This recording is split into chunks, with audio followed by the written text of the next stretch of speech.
day, I'm Tamara McHale, and this is your JIS news for Thursday, May 12.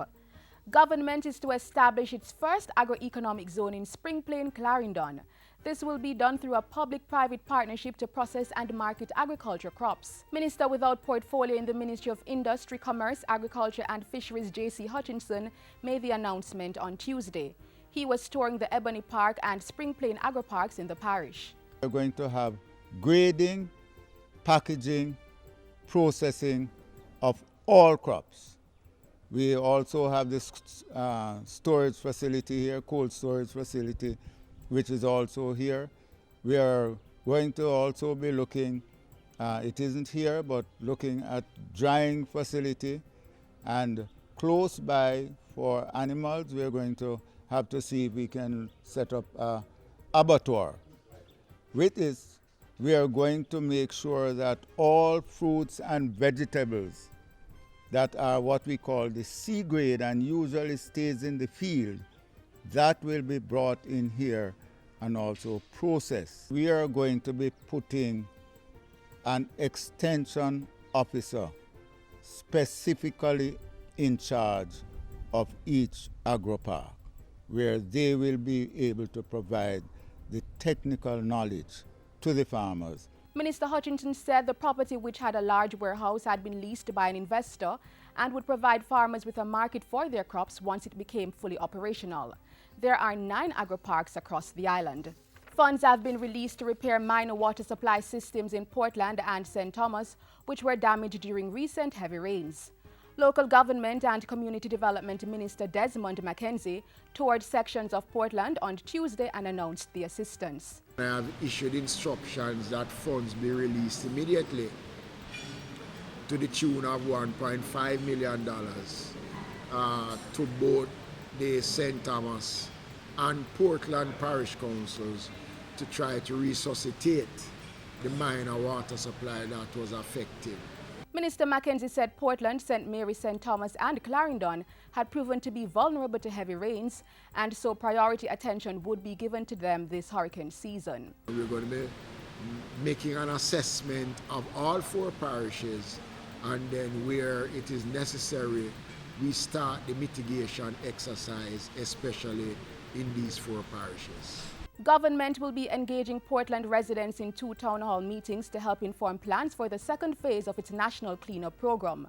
The initiative was recently launched in Montego Bay and makes its next stop in Portland in June. Local Government and Community Development Minister Desmond Mackenzie met with stakeholders to sensitize them about the project on Tuesday. He said assessments would also be carried out by several agencies, such as the Social Development Commission, Portland Parish Council, Fire Department, Parish Development Committee and the Ministry of Health to determine the scope of cleanup.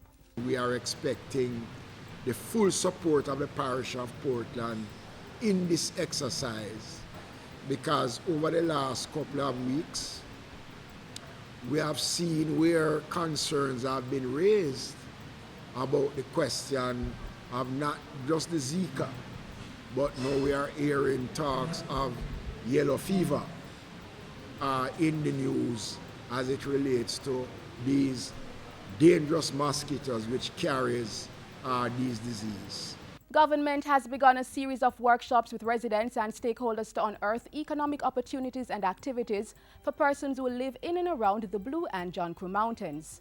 The first workshop, which was held on Wednesday in Kingston, featured representatives from the Jamaica Cultural Development Commission, Ministry of Tourism, Jamaica Business Development Corporation, and more. Culture Minister Olivia Grange says the goal is to build on the site's inscription on UNESCO's World Heritage List.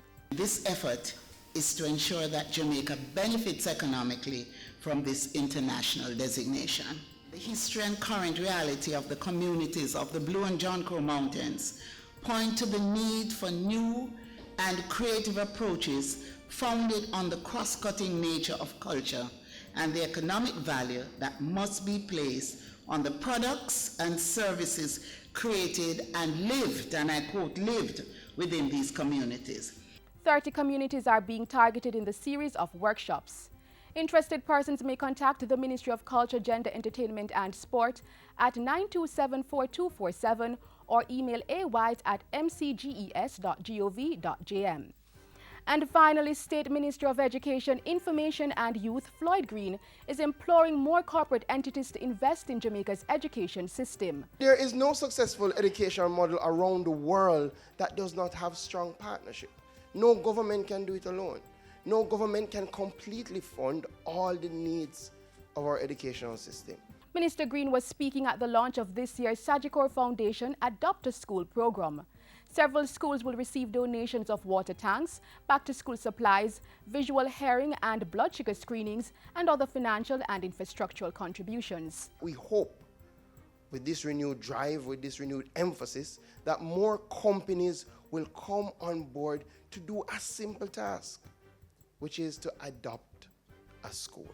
And that's it for JIS News Today. I'm Tamara McHale. Thanks for watching.